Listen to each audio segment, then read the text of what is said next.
오늘 이렇게 기쁘게 함께 이렇게 찬양하니까 어떠신가요? 좋으신가요? 네. 예전에 제가 신학교 다닐 적에 우리 교수님의 얘기를 들은 적이 있는데, 우리 교회는 이렇게 이제 교회 역사가 흘러오면서 서방교회와 동방교회로 이렇게 나뉘어지게 되었다고 합니다. 그런데 이 동방교회에서는 지금도 예배를 드리게 되면 한 2시간씩 이렇게 다 일어서서 찬양을 하고 이렇게 예배를 드린다고 합니다. 오늘 다 함께 일어나서 또 이렇게 불편한 가운데서 또 일어서기도 하고 또는 때로는 앉기도 하고 이렇게 찬양하는데, 하나님께서 우리의 찬양을 받으시고 또 하나님께서 오늘 이 예배를 통해서 영광 받으시는 줄로 믿습니다. 언제나 찬송하는 마음이 우리의 삶 속에, 우리의 심령 가운데 가득한 복된 우리 믿음의 가정들이 되시기를 바랍니다. 오늘은 우리가 이제 영상을 같이 한번 보려고 하는데, 네버 기브업이라고 하는 제목의 2분 28초의 영상입니다. 그런데 아마 보면 조금 애간장이 탈 수도 있는데 같이 한번 보도록 하겠습니다.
드디어 다 올라갔습니다.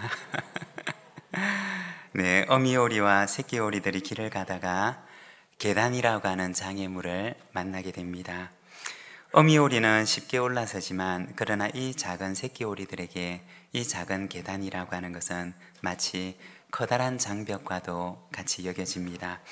그러나 마지막 새끼오리까지 수많은 실패를 반복하면서도 결국 높은 계단을 올라서는데 성공하게 됩니다. 여러분, 영상을 보면서 어떠셨나요? 그 작은 새끼오리가 빨리 올라섰으면 하는 응원하는 마음이 드셨나요? 네, 아마 그것이 우리 하나님의 마음일 것입니다. 넘어설 수 없는 벽처럼 여겨지는 장애물들이 우리 앞을 가로막고 있을 때 그것을 넘어서기를 누구보다도 원하고 그리고 바라며 기다리시는 분이 우리 하나님이실 것입니다. 여러분, 실망하지 마십시오. 하나님께서 우리를 지켜보고 계시고 또 우리로 하여금 그것을 넘어설 수 있는 힘을 허락해 주실 줄로 믿습니다. 오늘은 여호수아 1장 말씀을 함께 읽었는데, 여호수아처럼 강하고 담대하라는 제목으로 우리 말씀을 함께 묵상하고자 합니다. 여호수아 1장 1절은 어떻게 시작을 하고 있을까요? 우리 자막을 보면서 같이 한번 읽어보겠습니다. 여호와의 종 모세가 죽은 후에 여호와께서 모세의 수종자 눈의 아들 여호수아에게 말씀하여 이르시되. 여호수아서의 첫 시작은 어떻게 출발을 하느냐? 바로 여호와의 종 모세의 죽음과 함께 시작을 합니다. 이스라엘 백성들에게 있어서 모세는 어떤 사람이었느냐? 한마디로 얘기를 하면 대체 불가능한 사람이었습니다. 그 어느 누구가 와도 이 모세를 대체할 수 없는 자리에 있었던 사람이 바로 이 모세였던 것이었습니다. 그런데 오늘 우리가 본문을 읽고 있는 이 시점은 어떤 시점이냐? 바로 약속의 땅에 들어가려고 하는 그 문턱에 이스라엘 백성들이 다다르게 됩니다. 이제 요단강만 건너가게 되면 하나님께서 약속하셨던 가나안 땅, 젖과 꿀이 흐르는 땅, 그 복된 땅이 그들을 기다리고 있었던 것입니다. 400년 동안 기다리고 있었던 하나님의 약속이 드디어 그들의 눈앞에 이루어지려고 하는 그 순간에 놓여 있었던 것입니다. 그런데 이때 가장 필요한 이가 누구였느냐? 바로 모세였던 것입니다. 40년 동안 그들을 이끌었고 불가능할 것 같았던 애굽에서 그들을 성공적으로 이끌어내었던 사람이 바로 모세였던 것입니다. 이제 불가능할 것 같았던 그 모든 일들이 이루어지고 약속의 땅에 들어가야 하는 이 시점에 놓이게 되어 있었는데, 이 시기에 가장 필요한 이는 바로 그 누구도 아니라 모세였던 것입니다. 그런데 모세가 가장 필요한 그 시기에 모세는 그들의 곁을 떠나게 됩니다. 여호수아서는 이와 같이 새로운 땅을 눈앞에 두고서 절망스러운 소식과 함께 시작되고 있습니다. 그러나 여러분, 우리가 성경을 보게 되면 인간의 절망은 하나님의 소망이었던 것을 우리는 보게 됩니다.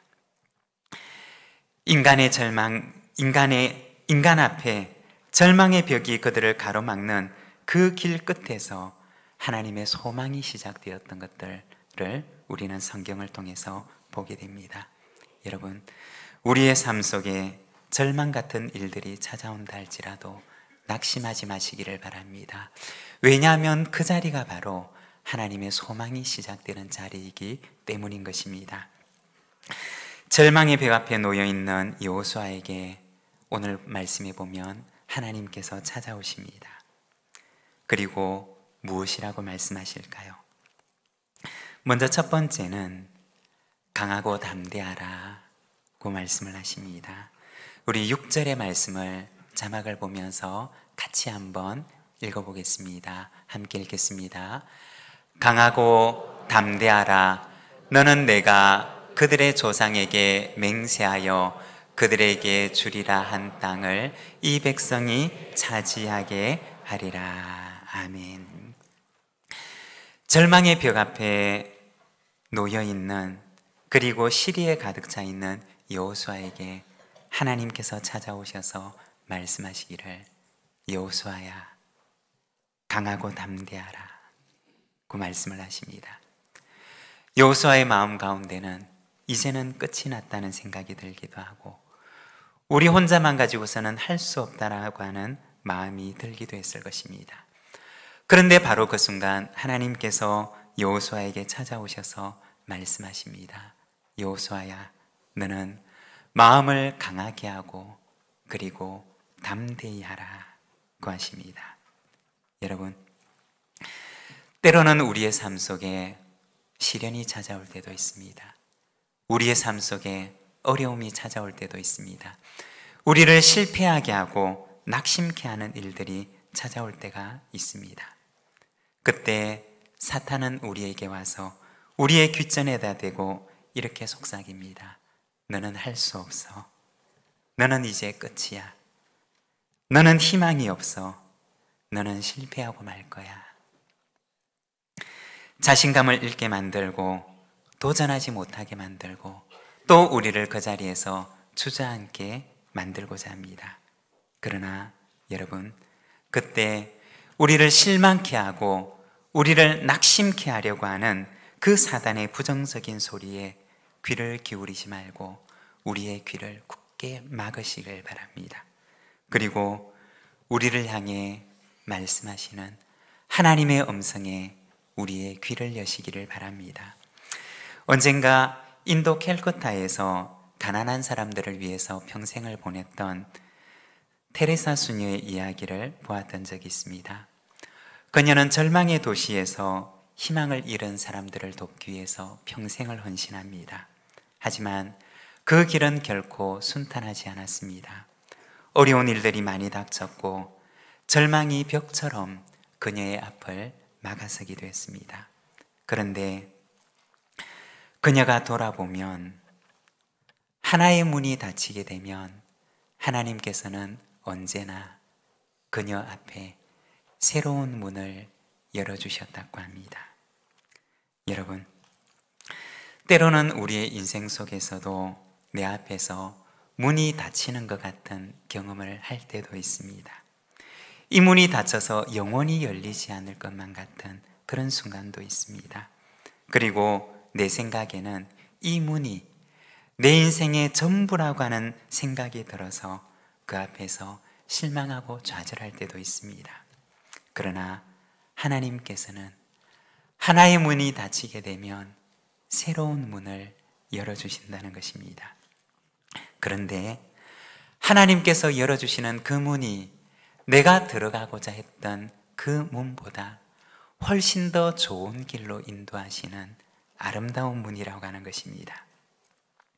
오늘 우리가 읽었던 이 본문 말씀에도 보면 모세의 죽음은 그들 앞에 놓여져 있는 가나안이라고 하는 그 땅의 문이 모세의 죽음과 함께 영원히 닫혀진 줄로만 여겨졌을 것입니다.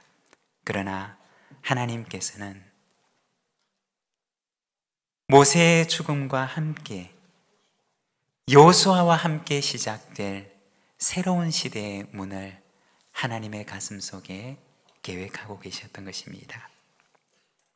여러분, 하나님을 신뢰하시기를 바랍니다. 하나님께서는 우리를 향하여 좋은 계획을 가지고 계십니다.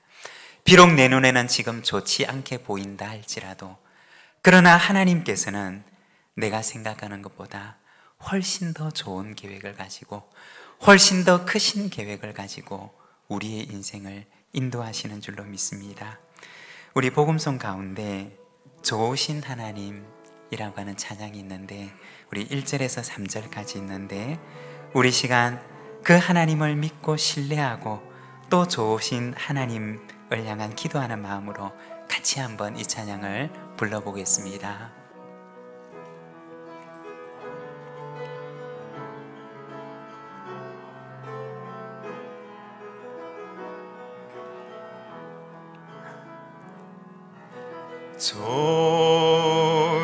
좋으신 하나님,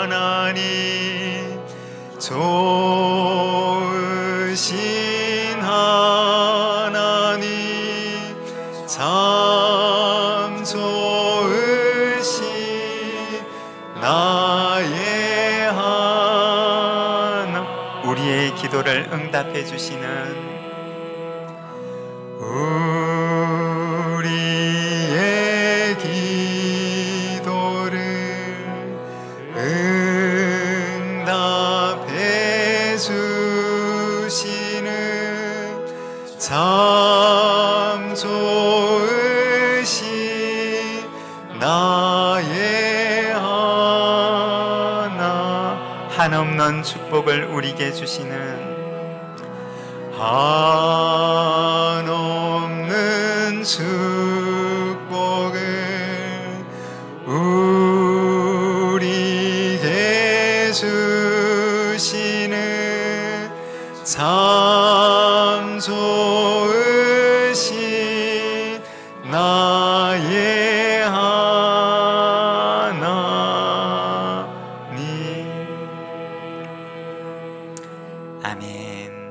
여러분, 하나님은 우리를 향하여 선한 계획을 가지고 계시는 줄로 믿습니다. 그리고 그 계획을 가지고 우리의 인생을 복된 삶으로 인도하심을 믿습니다. 그리고 두 번째, 하나님께서는 여호수아에게 이 율법책을 내 입에서 떠나지 말게 하라고 말씀을 하십니다. 우리 같이 한번 해보겠습니다. 이 율법책을 내 입에서 떠나지 말게 하라. 같이 하겠습니다. 이 율법책을 내 입에서 떠나지 말게 하라. 아멘. 우리 8절의 말씀을 자막을 보면서 같이 한번 봉독하겠습니다. 이 율법책을 내 입에서 떠나지 말게 하며 주야로 그것을 묵상하여 그 안에 기록된 대로 다 지켜 행하라. 그리하면 내 길이 평탄하게 될 것이며 내가 형통하리라. 아멘. 하나님께서는 여호수아에게 오직 한 가지를 당부하십니다. 이 율법책을 내 입에서 떠나지 말게 하라. 이 말씀을 너는 묵상하고 그리고 이 말씀을 너는 지켜 행하라고 하십니다. 그리고 이어서 하나님께서 여호수아에게 약속의 말씀을 들려주시는데 그리하면 내 길이 평탄하게 될 것이며 내가 형통하리라고 하십니다. 여러분, 우리는 살아가면서 이 형통함을 쫓아서 살아가고 싶은 때가 있지 않습니까? 잘 되기를 원하고 성공하기를 원하고 번영하기를 원하고 번창하기를 원하며 그래서 그것을 쫓아서 살아가기도 하지 않습니까? 그런데 하나님께서는 형통을 쫓아서 살아가는 것이 아니라 말씀을 쫓아서 살아가면, 하나님을 쫓아서 살아가면 형통이 너의 뒤를 따르리라고 말씀을 하십니다. 언젠가 재미있는 이야기를 들은 적이 있습니다. 강아지 한 마리가 있었습니다. 그런데 이 강아지에는 확고한 이 강아지의 철학이 있었습니다. 그 철학은 무엇이었느냐? 행복은 꼬리에서 온다 라는 철학이었습니다. 그래서 어떻게 했을까요? 강아지는 잠만 자고 일어나면 이 꼬리를 잡기 위해서 하루 종일 뱅글뱅글 돌았던 것입니다. 꼬리를 잡으면 행복이 올 거야. 꼬리를 잡게 되면 영원한 행복을 내가 누릴 수 있을 거야 라고 생각을 하며 꼬리를 잡기 위해 하루 종일 달려갑니다. 여러분, 어떻게 되었을까요? 꼬리가 잡혔을까요? 아무리 빨리 뱅글뱅글 돌아보지만 그러나 꼬리는 잡힐 듯 잡히지를 않았습니다. 그런데 지나가던 경륜이 많은 듯한 개가 이 강아지를 쳐다보고 말을 합니다. 여보게, 젊은이, 나도 젊었을 적에 한때 그런 적이 많았다네. 그러나 잘 들어보게나 꼬리를 잡으려고 달려가는 것이 아니라 내가 가야 할 길을 바라보고 곧장 앞을 향해 걸어가면 꼬리는 언제나 자네 뒤를 뒤따르게 될 거라네. 형통을 쫓아서 빙글빙글 도는 인생이 아니라 내가 가야 할 길을 바라보며 앞을 향해 곧장 걸어가면 형통은 그 뒤를 따르게 되는 것입니다. 무엇이 형통이냐? 하나님의 말씀 안에 거하는 삶, 하나님의 말씀을 바라보며 내가 가야 할 길을 곧장 걸어가는 삶, 그것이 바로 진정한 형통의 삶인 것입니다. 여러분, 절망의 벽이 내 앞을 가로막아도 실망하지 마십시오. 하나의 문이 닫히게 되면 좋으신 하나님께서는 더 좋은 길로 더 아름다운 문을 우리 앞에 열어주실 것입니다. 복을 쫓아 살아가는 인생이 아니라, 성공을 쫓아 다름질하는 인생이 아니라 하나님의 말씀을 붙들고 하나님의 말씀 안에 거하십시오. 그리고 그 말씀을 따라 살아가십시오. 그러면 우리 앞에 진정한 형통의 삶이 시작될 것입니다. 우리 시간 함께 기도하기를 원합니다. 우리 아이들도 같이 소망을 품고 기도합시다. 하나님, 우리의 마음 가운데 하나님 안에 있는 담대한 마음을 주시옵소서. 하나님, 하나님의 말씀 안에 거하는 용기를 주시옵소서. 그리고 포기하지 않고 사단의 소리에는 우리의 귀를 막고 하나님의 음성에 우리의 귀를 열고 믿음으로 달려가게 하여 주시옵소서. 이 시간 우리 자신을 위해서, 우리 가정을 위해서, 우리 자녀들을 위해서 이 시간 같이 마음을 모아서 함께 기도하도록 하겠습니다.